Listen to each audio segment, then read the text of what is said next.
Greetings and welcome to Lifewriting Live. You'll notice it's 12:04. I'm going to be trying to do these specifically and directly at noon on Sundays, noon my time, Pacific.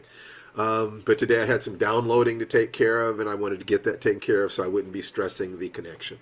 Love you guys. A lot to talk about today. I hope to see some of you asking questions. But allow me to introduce myself. My name is Stephen Barnes. I'm a writer, martial artist, and most importantly, a husband and father. I'd say father and husband because my kids are more important to me than anything in the world. And I've spent my life trying to determine how to be more conscious, more aware, a better father, better husband, better writer, better martial artist, and to find the place inside me that connects all of these things such that doing simple things has multiple effects. So to the degree that I've found some things that might be interesting, I'm eager to share them with you. All you have to do is, just kind of let me know what it is that I can do. So the most important things. Well, first of all, this hour of conversation has been brought to you by the Warrior's Journey course, which can be found at www.realwarriorsjourney.com. So, getting that out of the way, let's talk about what's in there so that you can get as much value from it as possible. I mean, the fact is that if we provide scholarships to people, this is not about making money. I make my money writing. Especially for television right now. The things are going very, very well there. But I love teaching, and anything that I can do to help any of you in any way, I will try to do. And it's not that I have answers. Some of you will think that I have answers. That's fantastic. But what I really hope to have is interesting questions. So the most important pieces of the puzzle are relatively simple. There may be about 10 of them. I don't know. The hero's journey, Campbell's hero's journey, the chakras, just a few basic notions that then interact to create the life writing system, which was about the application of the hero's journey to your own life in advance. Other things came later and added to it and rounded it and created a circle and then a sphere. So in investigating these things and making an inquiry into these things, what I'm really doing is I'm talking about my own life and what it is that I need to do in the next week. Where do babies come from? From fun. That's where they come from. Hi, Jeffrey. Yes, and as the Dalai Lama said, the meaning of life is to seek joy. So babies, in that sense, are the meaning of life from one very real perspective. So if I take a look at what it is that I've got up this week, the things that are most important for me to do this week, and then we'll apply these principles to that, and in talking through these things with you, I'm really talking through them to myself. I'm asking myself, what do I need to do to be the best husband and father I can be, and what are my needs and desires and goals there? What do I need to be the best martial artist I can be, and what are my specific goals and so forth in that arena, such that I know what behaviors will prepare me to meet those goals, and what can I do in terms of my career? I mean, we're about to get hit with an avalanche of work, where every day it's going to be critical to write 5 pages, of a project. And then to polish and work and to not get scared by the volume of work that's coming at us and how important it is and how many people are counting on us and the level of excellence that we want to attain. So these are the things, and they're important. I mean, so if I was to take a look at, body, mind, spirit, because one of the core things would be to take the 3 gates, which I've been speaking of a lot, and I'll be really pushing them for the rest of this month. I don't know how much longer. Whenever people ask me about them, I'm certainly going to investigate them. But they come primarily, or my source of them is primarily from Sufism, but you can also find them in yoga and Buddhism. The 3 gates would be the questions: is it true? Is it kind? Is it useful?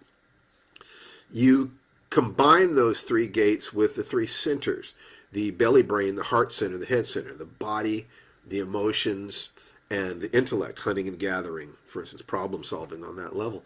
And by the interaction of these two things, the three gates and the three centers, I suspect that it is possible to create a complete philosophy system that has to do with everything that is useful and good in life and moving us in that direction.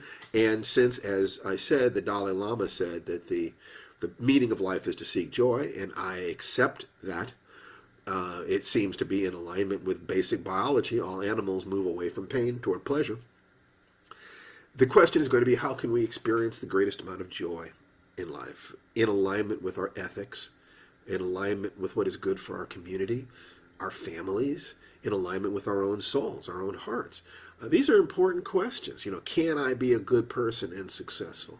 So I believe that the combination of these two things are, there are going to be other paths, other ways of looking at these things, many, many wonderful teachers, many wonderful books and lectures and things on the question of how shall we live together and how shall we live within our own hearts.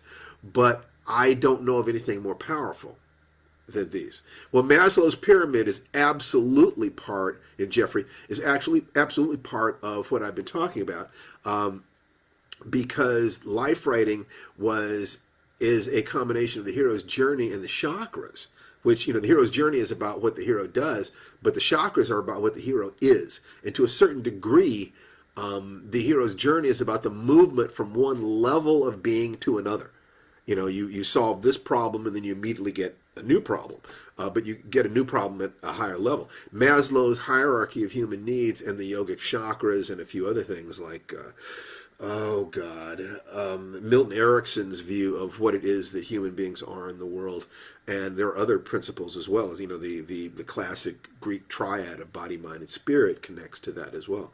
So the Maslow's hierarchy of human needs is absolutely part of this structure, without which we can't understand what we are as human beings. If you do understand Maslow, you have your own interpretation of that, and you can align that with both whatever spiritual principles that you have in your life as well as animal behavior. I think you have a very strong foundation to be able to say, well, what do I do in this situation? So let's look at some things. If you have any questions, comments, requests, please feel totally free to put them into the comment section. I'd love to see your names, and I love, imagine your faces. And any questions at all, any comments, questions, or requests at all that you have, ask them and I will try to answer them. So if I was to take a look at the three things that are most up for me this week, in terms of family, it is caring for my son. It is, who's just turned 17. He is a young man now. He's 6'3", 6'4", weighs 230, 240 pounds. And he is starting to really ask the right questions about what is it going to be out in the world. He would like very much to work with me in my business, coaching people and so forth and so on. And I can think of a few things I'd rather do than have my son with me. Hello, Michelle. You're late to the party? No problem. Good to see you, darling. So helping prepare, what is my job with Jason? It is to prepare him not to need me. That would strike me as being the best thing. That is to teach him, and if I can teach him the three gates, then he is going to be a strong, healthy, safe, loving, protective human being. He is very much a warrior personality. So he needs to understand what is worthy of protection in life, to not fight for ego. Now, he can fight for ego now. I mean, he's a kid, and the his backyard mixed martial arts sessions with his friends, prior to COVID, were one of the things he really enjoyed. They had Fight Club at school, and so he got into that. But it's all just guys banging bodies with other guys. That makes sense to me. But the question is, for him to know what is worth fighting for, when to fight. So Matthew Mason says, as a father of a multiracial family, what can you tell me about preparing my kids in this often racially tense society? Promise that I will get to that. Good question. And I'm honored to be able to, if I can provide any value for you on that. So stand by. I promise that I'll get to that. So that's the primary thing for Jason, to be healthy in body, to be loving in spirit, to have for fear to be in the proper position in his life. You don't get rid of fear. You use it. You use it to power your actions. It's fuel. If you stamp on your fuel, on your fuel, you're not going to get anywhere. Your fire goes out. And his mind, to be able to hunt and gather, to solve the problems in his life, to understand, to use the mind partially to understand the limitations of the mind, the things that the mind cannot do. So if I can do that, that would be great. Or the ordinary mind cannot do. We're not talking about the deep mind, the spiritual mind, the Akashic records, and the human unconscious, and things like that arguably have infinite potential. Just arguably, an infinite as a term meaning more potential than you probably ever realized. Not it's tricky, and there are limitations to language. But so that would be with Jason, to just help him feel comfortable in his own skin, moving out, being a man, being able to form ethical relationships with lovely young ladies, and to provide goods and services to his community that allow him to live in the style that he'd like to live, in alignment with his ethical sense. And to be an ethical badass would be kind of be what I'd want for him. So that's Jason.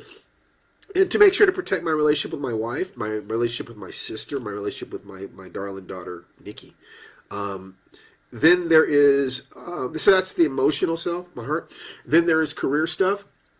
I want to be able to move out into these opportunities, these career opportunities we have right now, which are massive. I mean, really, we're getting all the opportunities that I'd been waiting for my whole life. And so I want to be worthy of them. And I want to perform them at the very highest level. If I give it everything I have and fail, I can live with that. But if I fail and I feel like I could have done better and I didn't take it seriously, I thought this was just a dress rehearsal, I can fix it later. No. Bring it. I have to give it everything I've got. Then, if things don't work out, I can honestly say I tried. The last thing would be my body, my physical. Now, in that sense, physically, I feel very healthy, very strong. And I want to attend a Filipino martial arts conference next March in Manila.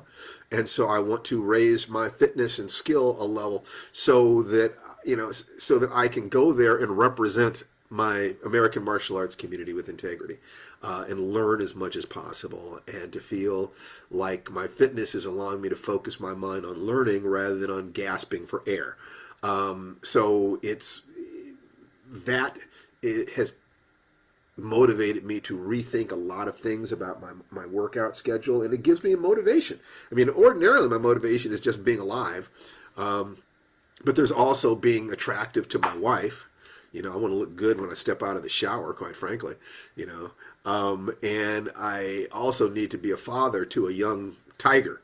Jason is no joke. He's a full-grown man in terms of how strong he is and how fast he is. And because he was involved in martial arts from the time he was young, so from time to time he tests Dad, and he's stronger than me. He's certainly bigger than me. So what's fun is to show him that I'm still strong and I can still take him. And he knows he could hurt me if he hit me. He's strong enough to break bones now. So it's not that, and I do not envy him that. I do not begrudge him that. This is his time. I've had my time, and I've still got my time in my way. But this is the time for him to be finding out who and what it is that he is. So in terms of all those things, career things, family things, and my physicality, I want to be able to apply, is it true? Is it kind? Is it useful? Am I taking care of body, mind, spirit? Boom. So the interaction of those 6 things creates an interference pattern, and it gives me a way to question my behaviors and actions. Let me move specifically into questions. We have some questions here. Matthew Mason said, as a father of a multiracial family, what can you tell me about preparing my kids in this often racially tense society? I would say the primary thing is to make sure that they know they're not hallucinating. There really are issues between racial tribes, and that it is not their fault, but it is their responsibility to make a life of meaning, to be strong. So to love themselves and take care of themselves, to be able to protect themselves. I mean, I don't know what races you're speaking of there, but if it's black and white, then they are really going to have to shut their minds to a lot of negative feedback. Not as much as they would have to have done 20 years ago, or 30, or 40, or 50. But it still is not equal territory. They're not hallucinating about that. But once again, they can't allow their anxiety, their fear, their resentment, their anger to turn to negative emotions, because that just chews them up. So you have to prepare them to be strong and clear. I would say the 3 gates, 3 sinners. But I had some thoughts about race and gender today that I wasn't sure I was going to share them with you, but it coming out of a conversation that I was having with several, primarily women, over the last couple of days about what my attitudes are. And I thought that it would be useful for me to clarify for myself where those attitudes come from. And these things apply equally to race and gender. There are some different ways to interpret these things, but I think that these 10 things that I came up with this morning, just kind of writing my thoughts down, might be useful. Okay, the first one is an assumption of equality of mind and spirit. That is faith-based. I can't prove it, but I'm willing to die on that mountain. That is my position. Basically, across lines of race and gender, we are equal in mind and spirit across those groups. Not as individuals. Individuals vary quite a bit. But I'm willing to take the position that between the groups, there is equality. And that the implications of that are not as simple as you would think. Another principle is that living things move away from pain toward pleasure. Another is that survival, personal and genetic, is the most universal concern. Now, these things interact with each other. So when you see people who are disadvantaged, people who believe in racial differences, who believe that the races are genetically, less or more capable than one another, are going to be people who look at negative circumstances in life, poverty, crime statistics, so forth, and they're going to say, see, that's evidence of their different nature.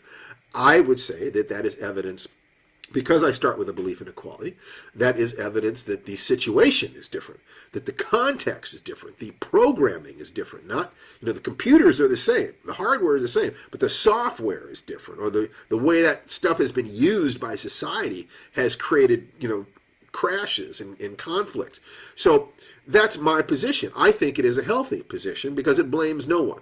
It's asking us to examine the question, what is it to be human, rather than the question, what is it to be white or what is it to be black? Okay, number 4 is tribes can exterminate each other, but men and women are 2 sides of the same coin. So the way these things work out are different. If you examine that, there are, once again, implications that are not always comfortable. But none of them stop us from seeing a future in which every man, every woman, every white person, every black person has a chance to rise to the greatest capacity that they're capable of. And like I said, since I start with an assumption of the basic equality of mind and spirit, I can't imagine anything else is really necessary there. Number 5, if you have to consider your opponent to be a fool or knave to understand their position, you're probably not thinking deeply enough, and you're actually a part of the problem. So if you look at a racist or a sexist and you don't ask yourself, where is this coming from? How do they see the world? What is, the negative aspects of this belief are obvious, but why do they think that this is positive? Everybody is trying to move away from pain toward pleasure, so everybody's trying to make sense of the world in a way that it decreases the pain in their lives. Can I empathize with them? But when you're doing that, you better first start with the truth, remember the 3 gates, that you have the right to self-defense. You have the right to protect yourself.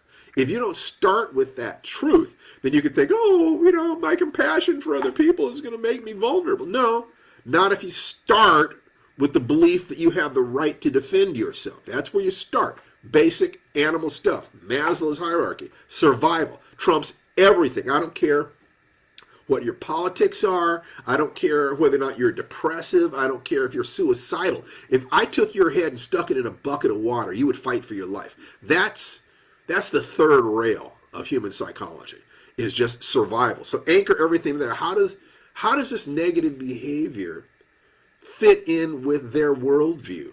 What is it? What is the positive thing they're trying to do? At the very least, they think that they're increasing their chances of survival on a personal or tribal level.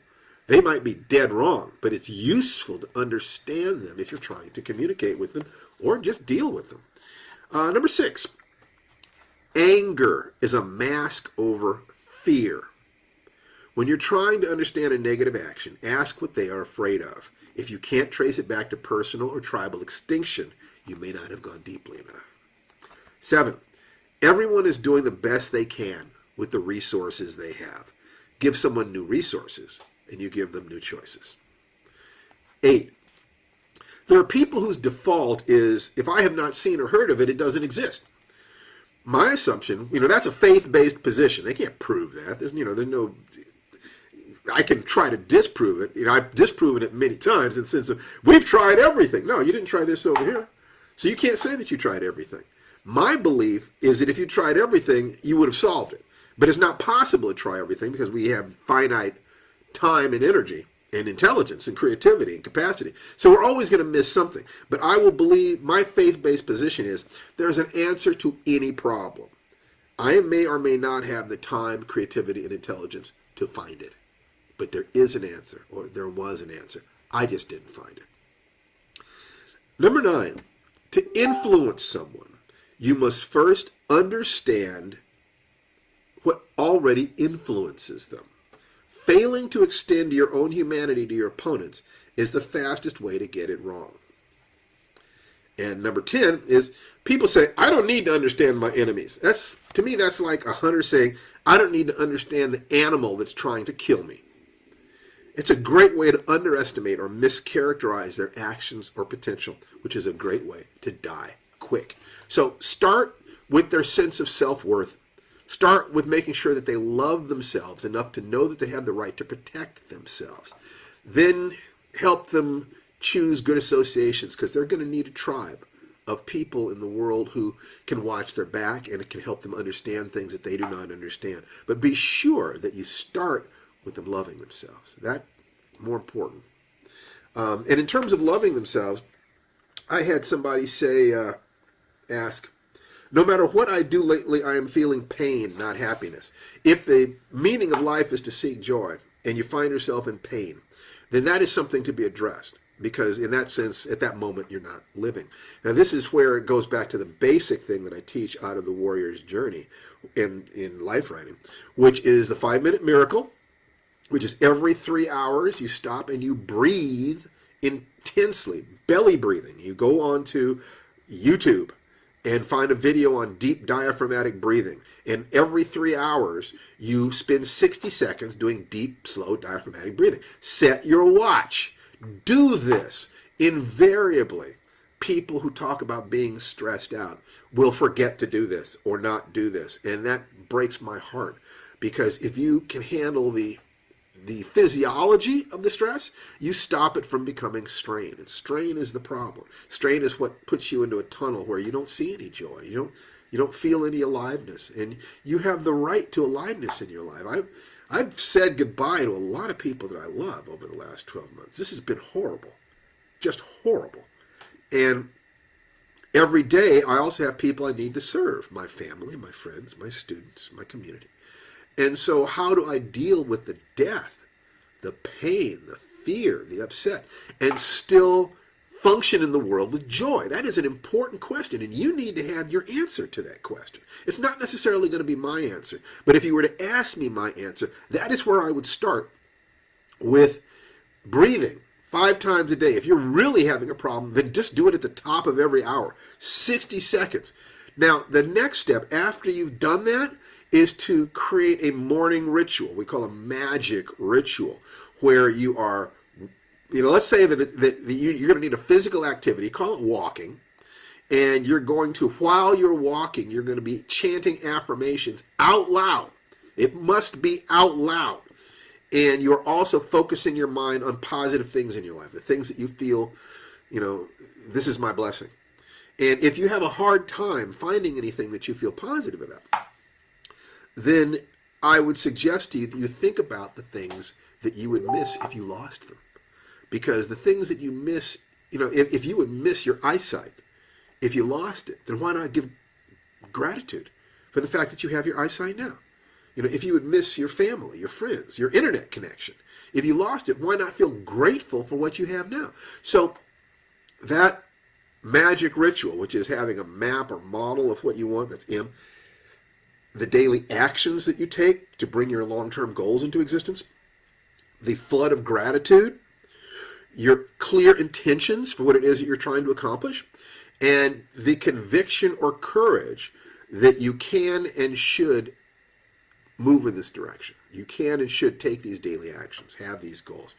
If you have the belief that trying to accomplish your goals is going to create more pain than pleasure, then you're never going to do it. You have to believe. You have to have that confidence. And the truth is that those 5 things, if you have a 0 in any one of those categories, you're going to fall into, depressive lack of action or wrong action, and you're just going to swim in a circle until you drown. You're going to drive your car until it runs out of gas. Don't want that.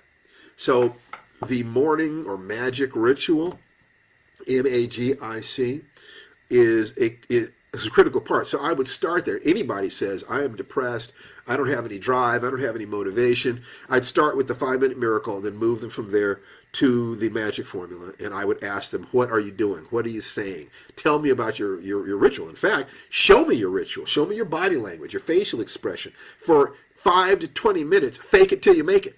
You're putting all the basic aspects of yourself in one place at one time. And that's what you're going to need to bring the best that you got to your life. And if success is the progressive realization of a worthy goal, I think that, I forget who said that, W. Clement Stone or somebody like that. I like that.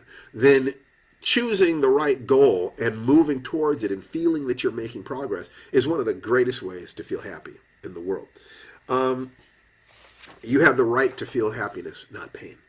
Let's see. There was a question. Getting control of your sleep schedule. I know I'd need more specificity about that, but I know I need 8 hours of sleep a night. So I don't mess with that.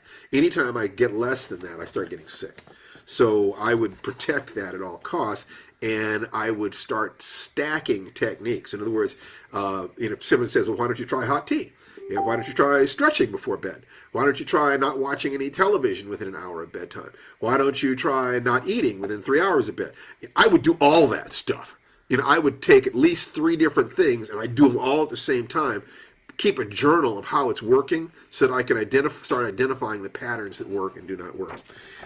Fighting anxiety around work when it interferes with getting your workout done. Well, first of all, deal with the anxiety with your 5-minute miracle, the breathing. That's the fear stuff. Get rid of that, or deal with that and put it in its proper place in your life. But your workout, a good workout can take no more than 10 minutes. The 5 Tibetans are a perfectly fine basic workout. By the time you can do 21 repetitions of each of those 5 movements, which only takes between 10 and 15 minutes, you're in pretty good shape. I've never seen anybody who could do 21 repetitions of each of those who wasn't in pretty decent shape. You don't need more than that, especially if you combine it with walking. You just walk a little bit further than you usually do. But even if all you can do is the Tibetans, that's great. It just simply doesn't take a lot of time, and less time than it takes you to go to the gym or change your clothes. You can get your entire workout done. So once again, go to YouTube. YouTube is your friend. And research 5 Tibetans. Do it. Look for the home workouts that will be powerful for you. There's so many body weight workouts. There's a guy named Matt Fury used to create these cards. It's a deck of cards, and each of the suits is a different basic exercise. And let's see, spades are a V up. Diamonds are a Hindu push-up. Hearts are a Hindu squat. And clubs are table makers. Okay? Table makers. So all you do is you take a deck of cards, designate 4 body weight exercises, or you could do kettlebell exercises or anything else, to a different suit. Deal the deck. Do the number of exercises that you come up with on the card. See how far you can make it through the deck. If you've chosen your exercises right, by the time you've gone through that whole deck, you've wiped yourself out. So 10 minutes of the right exercises can do more than an hour of the wrong exercises. So be smart about it, but do not miss dealing with your body, because it's a primary way that you protect your health. Okay, says, people need community, and you'll always be part of your son's community as long as you last. Amen to that, Larry. Thank you, 100%. I'm going to be there for my boy every day of my life, and he's going to know how much I love him. Hillary Kelly says, I love the way you prioritize your children. It's long saddened me that American popular culture has sometimes pushed parents to place their children below the couple relationship and work. This is very counter-Darwinian and cheats parents in the end out of a great deal of satisfaction. Hillary, I could not agree with you more. My children are above everything, and my wife knows it. She knows that if I had to choose between her and my children, I would choose my children, period. And I would expect that she would make the same choice, period. That is actually the foundation of our life. In that sense, our love created these children. To honor our love, we must honor and protect those children until they are strong enough to protect themselves. Okay. Oh crap. A.K. Lear said, oh crap means I have to load Facebook on my phone. Maybe next time when I'm on the desktop. Good luck to you, Stephen. Hope everything goes well in this session. These sessions are all recorded, and I will be putting it up on YouTube. So you'll be able to see. No, you're not going to miss anything. Not just Jeffrey Gitson says, not just what to fight for, but also when to fight for it. As Sun Tzu pointed out, the best fights are the ones you've already won before the forces meet. Absolutely. I don't fight over anything that I'd not be willing to die for. And that gives you power. When you do that, I think in my mind I was speaking to a gentleman, a very wise gentleman, was a grandmaster in the martial arts and a clinical psychologist, as well as a man of deep spirit. And I am having him coach me because I want to move forward into this next phase of my life with the greatest power and integrity that I can. And one of our conversations had to do with the martial arts, that the ethics of the martial arts, the insistence on peacefulness and things of that nature, that part of the reason for that is to be in alignment with the universe, to get all ego out of it. You don't fight over trivial things. You only fight for things you'd be willing to die for, your sacred honor, your family, your life itself. And that by being polite and courteous to the attacker, it seems like you're being weak, but what you're really doing is you're removing any possible potential justification that they have to want to attack you. And what that means is that they are putting you in the position, they don't realize this, they're putting you in the position where you can go all out without any concerns for legality or what you look like, or whether you're going to look good, or actually, if you're fighting for something you'd be willing to die for, you don't even care if you're hurt. You are forcing them to put you in a position that is your strongest position, while simultaneously you're putting them in their weakest position because they have no justification for wanting to hurt you. All they have is their ego. And ego cannot deal with reality. And the core principle of the martial arts is the idea, I'm ready to die and I'm ready to take you with me. You have that. It's like Don Callan, my beloved teacher, said, show me a woman protecting her child, I'll show you self-defense. See, that's the thing right there. If you're fighting over something and you're worried about how you look or what people are going to think or whether you go to jail, you are not fighting over something that's actually worth dying for. Never fight for anything when you'd be worried about what the police are going to say or what the courts would say.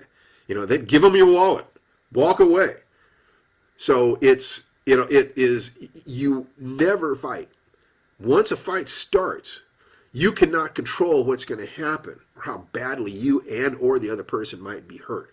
So what you do is you be sure before it ever gets started that you have done everything in your power to keep it from becoming physical. And then if it does, well, as one of my teachers said, you're a primate. Use a tool. What the heck is karate about? Hit him with a chair. I mean, seriously. Uh, so, so Matthew Mason said, thanks, Steve. I also got big boys, 6'3", 240 pounds, and young men of color. I love them, and they are flying the coop. Well, maybe our sons will meet one day. Wouldn't that be nice? It says, Doug Odell says, I just got a great T-shirt for Christmas. It says, just be a good human, be humble, be kind, spread joy, peace, and love. Oh, my God. Thank you. Absolutely. If you will give me a personal message with where you got that T-shirt, if you know where you got it, I'd love to have one. That's perfect. All right. I can't do humble. You know, in everything that I'm good at, I know people who are much better than me. Everything. So, and many of them, you'd never know how good they were at whatever the thing is. And so it's a good idea to not get in anybody's face under any circumstances, even if it's just, for self-defense, for self-preservation. You don't want to mess with people. You have no idea who they really are underneath it all. Okay. I'm not sure it's still a good lesson to want to be the superior physical alpha over your growing son. Been there too. Physical? It's a good idea as long as he's dependent in my house, because he is a warrior and he needs that physical pushback. If I did not have that physical pushback, he would try to take over the house. That's part of what alphas do. He is an alpha wolf cub. So I remember when he was a little boy, every night I would go in his room to say goodnight to him, and every night he would beat the hell out of me. He would just jump all over me. And I remember it was just confusing to me. It's like I finally asked him one day, he's maybe 7, 8 years old. I said, why do you beat the hell out of me every night? I didn't say hell. I said, why do you beat me up every night? And he just looked at me as if I was crazy and said, that's how boys play. And I got it. And it's true, and it actually recontextualized an entire life of observing guys. Because being raised by my mother and my sister, I actually didn't know how guys were, and I misinterpreted a massive amount of behavior as being negative, when what it really was hierarchical. And there is negative behavior that's hierarchical, and there's positive behavior that's hierarchical. He needs to know that if he walks the path I'm offering him, it will give him a good life. So what does he want to know? He wants to know that I am successful financially. He wants to know that I am happy, self-loving, and that I have a happy, healthy relationship with his mom, who is the source of love in his life, and his sister, who is the source of all good things in the world for Jason. And that I am strong enough to protect myself. Now, he knows I'm a good deal. I'm much older than I wish I was for a son as physically vigorous as he is. But if he knows that I'm still vigorous, I'm still strong, that I still work out, that he believes 100% that I can still kick ass in the street if I needed to, he knows that I represent what he would like to be: strong, healthy, loving, successful. To the degree that I can exemplify the things that I know he wants, it is easier for me to say, not that. You're on the wrong path. Try this over here. If I could not exemplify those things, I'd be asking him to take it on faith. I mean, I'm asking him to take it on faith anyway. But to the degree that you've seen somebody finish a jigsaw puzzle, it's reasonable to ask them advice on finishing jigsaw puzzles. If someone has never finished a jigsaw puzzle, they might or might not have good advice about it. But a person who has finished one can almost be guaranteed to have better advice than a person who never has. So to the degree that I know what he wants, and what he wants is to be a man. In other words, he wants to be an adult human being of his phenotype, his genetics, the expression of who it is that he is. And that means independence, being able to hunt and gather. That means being able to satisfy his sexual desires with ethics. And if I don't think that in his virtual reality world, he is surrounded by little girls who are noticing how gorgeous and big he is, and who are not giving him suggestions about what they would do with him if they were alone in private. I'm being pretty naive, I think. So his little engine is revving up. He's going to want a car. He wants a job. He wants a roof over his head. He wants a pretty girl on his arm. So to the degree that I can say, walk this path with integrity and you will have all of those things and more. If I exemplify that, then it's easier for him to believe. So physically dominating him, he's stronger than I am, but that doesn't mean I don't have better balance. That doesn't mean that I can't turn his charges and impale him on my elbows in his throat. It doesn't mean any number of different things, and I can do those things in such a way, and he loves it. He loves it. He loves knowing that I can take him. He also loves knowing that I now see that my boy could have my back. It's like, oh my God, my son could actually protect me. I mean, if we were together and things went down, we would be able to make a good account of ourselves. We could stand back to back. I could absolutely trust him to do the best he can do, and he could absolutely trust me. And that connection is an important one in the world. It matters to a young man, especially who's still trying to work out his male stuff. In time, he will go beyond a lot of those things. But right now, while he's asking, what is it to be a man and can I do that? This is not the time to say, there's more than being a man. No. First, let him become an ethical man. Then he can step away from that and ask, what is it to just be human in the world? But first, there's certain behaviors and attitudes that he needs to have an unconscious competence so that he can function. So, I know that a lot of the things that I am in life came from two different things: the wish to be admired by the kinds of men I admired, and to be desired by the kinds of women I desired. It wouldn't make a whole lot of sense to have the admiration of people I don't respect, or to be attractive only to women who aren't attractive to me. So that's my tribe. And in trying to become strong and healthy and good, the question of those two things, who are the people I respect and desire, was very important to me. Now, was that the most evolved way I could have addressed those things? I think not. But it was honestly what helped me. Oh, let's see. What problem is this person trying to solve with his racism? If he's a racist, he believes that in a particular thing. In other words, my definition of racism is to attribute differential worth or capacity on the basis of race or ethnicity. So racism isn't necessarily trying to accomplish anything. It grows out of their attempt to solve the question, maybe what is true, and they've come to this conclusion. But they're bigoted actions. A bigoted action. A person could take racism and combine it with compassion. And, what you're going to get is noblesse oblige. I have an obligation because I'm better. And I know people like that. But they can also do they're not as good as me, so I need to destroy them. I need to repress them. There are all kinds of different things. So you look at their behaviors, their attitudes. What do they do given their view of the world and of humanity? What actions do they take? That will tell you any action they take is trying to move away from pain toward pleasure. The question, a person can be a good person and believe in racial differences, or a person can believe there are no differences between the races and be a serial killer. So the quality of morality of a person is not directly tied to their concepts of humanity. I might disagree with those concepts hugely, but I'm still going to care more about what is the nature of their character.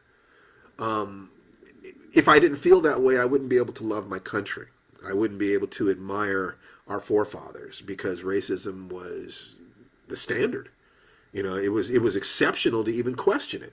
So I'm not going to hate all those people or think that there was something wrong with all those people. I will consider those to be people of their time. And that now we can do better. Okay? I would say, racism is based in fear. I would say that bigoted actions are based in fear. Racism is just a belief about the relative nature of human beings. You can be programmed to be racist and not be afraid at all. It's just, that's just the truth. But when you act violently, in a bigoted way, repressively, those things are going to be based on fear. Dawkins put it, argument from personal incredulity. Matthew Mason says, I'm Caucasian, my kids are Southeast Asian and brown skin. Imagine me having the discussion of walking while black with them. Difficult but necessary, but not deep enough. Thanks for your many ideas. You're very welcome. And anything I can do to help you, any resource I can be to you, I'm here. I've been incredibly blessed with the teachers that I have and the basic capacities that I was given that enabled me to solve the problem standing between me and being joyful in terms of my career, in terms of my physical health, in terms of finding love in my life. And the only way I can pay those teachers back is by passing it on. So if there's something I can do, do not hesitate to task me with it. I have resources, and I love to share them. Okay, cool. It is important to recognize that understanding someone's behavior is not the same thing as justifying or excusing that behavior. Thank you, sir. Thank you, Jeffrey. That is absolutely the case. Understanding why a tiger wants to eat you is not the same as not killing the tiger. It just isn't. It's actually helping you understand, things about the tiger that will help you kill it if that's what you need to do. That's why I say you first have to connect with the part of you that has 100% belief in your right and in some ways responsibility to protect yourself and your family and the things you hold sacred. Understanding humanity and loving humanity does not mean not protecting yourself. The people who taught you that were confused, in my opinion. Okay. I need your handbook. The best handbook I have on these things is the Warrior's Journey, and that is, to be totally honest with you, the Warrior's Journey. And if it's www.realwarriorsjourney.com, and anyone who needs that course and cannot afford it, genuinely cannot afford it, reach out to me. We have a limited number of scholarships, and I just want people to be happy and healthy. I really do. And if there's something I can do to facilitate that, please let me know, and I'll do what I can. Okay? Don't expect immediate gratification. Larry Caldwell says, it took me decades to accomplish my goals. Now that I'm elderly, mission accomplished, and my worthy goal is to enjoy myself and exit gracefully. Absolutely, Larry. And a lot of my emphasis right now is, how do I have a good death? How do I make sure that my son is a good man who does not need me? I want him to want me, but I don't want him to need me. And the question of immediate gratification, if it is true that all animals will move away from pain toward pleasure, then how do you explain discipline? How do you expect people work out hard, who work long hours, who are willing to accept pain because they see the pleasure on the other side as being greater? Sometimes that can go up to including accepting death or torture because you believe in something that is bigger than your ego. You're willing to have your body violated in order to preserve something that you believe in deeply. Those cases, those people are among the most extraordinary that the human race has produced. It doesn't get better than that. But that's extraordinary. That's not normal. It's not what you expect. Okay? So when you see it, study it. What creates the kind of clarity that makes it possible for this person to accept long-term discipline? I've known extraordinary people in that sense. In my own life, I reckoned that it would take 30 years for the culture to shift enough for me to be able to fulfill my dreams. Through racism, and it was going to take another generation and a half, maybe 2 generations, for the culture to shift enough for me to be able to tell the stories I wanted to tell and do the things I wanted to do. And the question was, how do I maintain myself? How do I keep my heart alive all that time? Somehow I've managed to do it because, I think the culture is there now. And my major question is there enough of me left? I've taken a lot of damage. I'm not as cocky as I used to be in that way. But on the other hand, that cockiness was false. It was bravado. I knew I needed to feel cocky and to project cockiness because the world simply does not respect weakness. You want to get what it is that you want, you have to you have to bring it. You have to give the world the impression that you know who you are. And you have to feel within yourself that you know who you are. But that's still not the real thing. And under pressure, that ego shell will crack. And it did for me. But luckily, the work that I had done had centered me to the place that even when my ego shell cracked, what emerged was even stronger. So my attitude now is pretty close to what one of my teachers, shamanic teachers and martial arts instructors, Harley Swift Deer Reagan, said that about every 7 years, you go through a death. And if you don't voluntarily put yourself through experiences that crack your cosmic egg, crack your self-image, then life will do it for you. I've done it myself, and I've had life do it for me. It's more pleasant to do it yourself. We should chat sometime, but this was awesome. Alas, I have to drop now. We should chat sometime. I'm sure we will. Tom Barkley said, until a month ago, I was living in Memphis in the open carry state of Tennessee. One day last year, I was going into a store. A parked car's width away from me, a black man was coming out of the store, passing me on the other side of the car. He was wearing a Wakanda Forever shirt, so I guess we had something in common. He was also wearing a holstered sidearm, but that didn't bother me. So I said loudly, Wakanda Forever, and did the salute. I was surprised at his response, profound anger on his face and his eyes. I don't recall his hand moving to his holstered weapon. Might have, might not. I got the feeling I did something wrong. He felt I took something away from him, perhaps. What does it sound like to you? Sounds to me like he thought you were mocking him. And that hurt his ego. And he perceived you as an enemy. If he carries a weapon, then he believes that there are lethal threats in the world. Of course there are, but he's chosen to be prepared for that. So he's someone who's seeing threats. And it is unfortunate. As far as I'm concerned, I would laugh my ass off and done the salute back. And as a matter of fact, I'm wearing my Wakanda shirt right here. Black Panther. Wakanda Forever. Larry Caldwell says, the peace that comes from martial arts is the freedom from fear. When I was 17, I placed fourth in the high school wrestling tournament. Yes! I woke up to the fact that only 3 guys in the state could take me, and 2 of them were good friends. The fear that all young people feel went away. It let me feel comfortable in situations that would cause most people anxiety. Good for you, Larry. Peace in your path. You get it. You get it.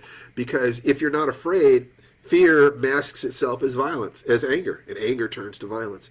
So people who are not afraid or have the proper relationship with their fear are not the problem in the world. They're not the ones out in the street. People who are out in the street are feeling fear, and that fear is driving their action. If they are violent, then they have lost control of that connection.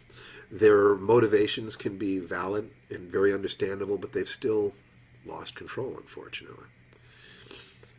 Okay. The shirt was produced by a YouTuber called Jamal, a.k.a. Jamal. He does reaction videos. Oh, that must be the one about being good human. Matthew Mason, good point about having your kids also be protective.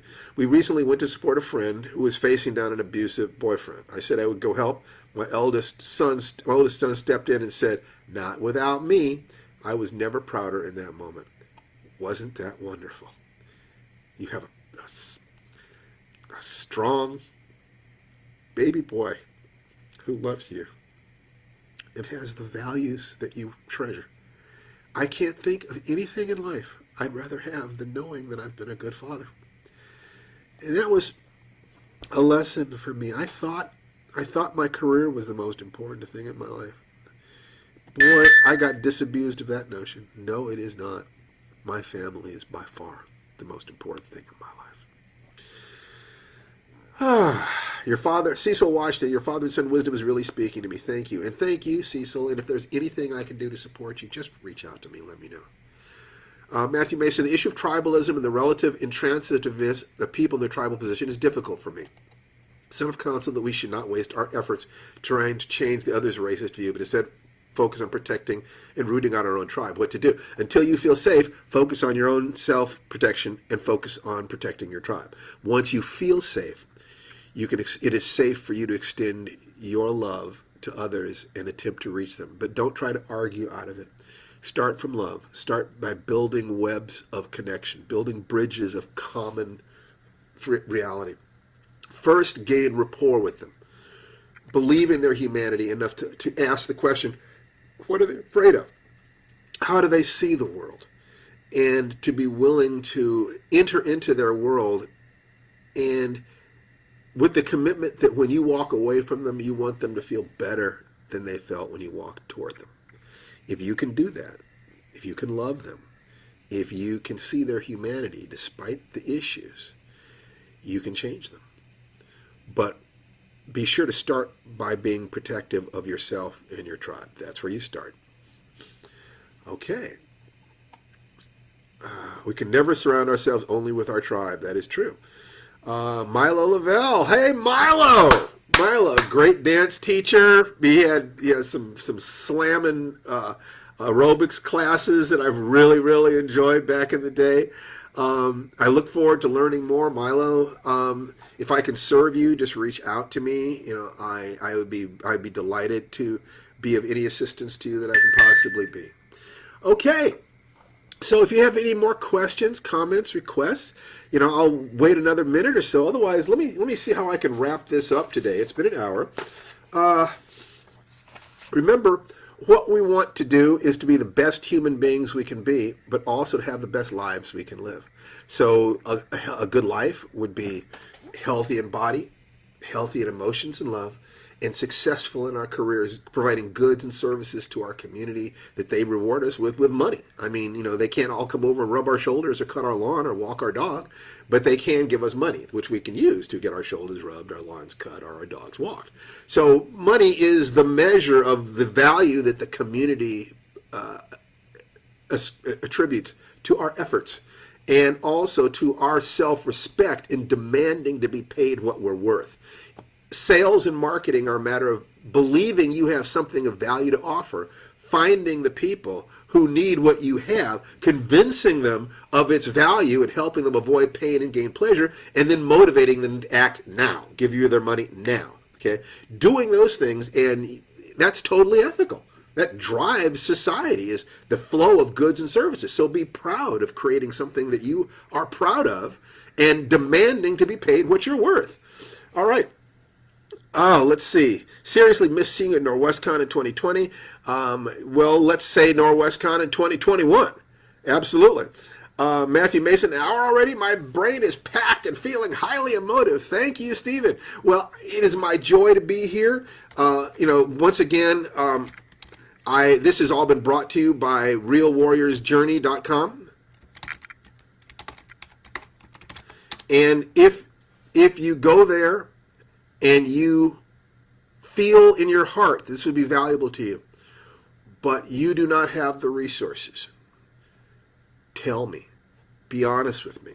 We have scholarships available. There have been people who have been very kind to pay for other people's classes. And there are times when I don't even care about the money. I don't take any money from this course. All the profit that would have come to me is going out to my teachers. So what can I do to serve you? We'll be meeting. I'm going to try to do this every Sunday at noon Pacific. It'll be simple. It'll be on Facebook. If you've enjoyed this, please share it with your friends. I'm doing everything I can to pay my teachers back for having gifted me with a life that gives me genuine pleasure and joy. And I want nothing more for you than this. We're having a chance to start a new year. Our country is having a chance to start a new segment of its history. We want to join together as individuals, shattered within our own hearts, sometimes shattered within our relationships, or shattered as a country, but we're still connected. And if we can love ourselves enough to feel safe, we can have the compassion to see that others are just doing the best they can with the resources they have. And while remaining safe, you just might be able to reach out to someone and change their life or save their life. From my family to yours, this is Steve Barnes saying thank you and closing with the Sanskrit expression that says that the divinity within me salutes and acknowledges the divinity within each and every one of you. Namaste. Take care, folks. Have a wonderful, wonderful week.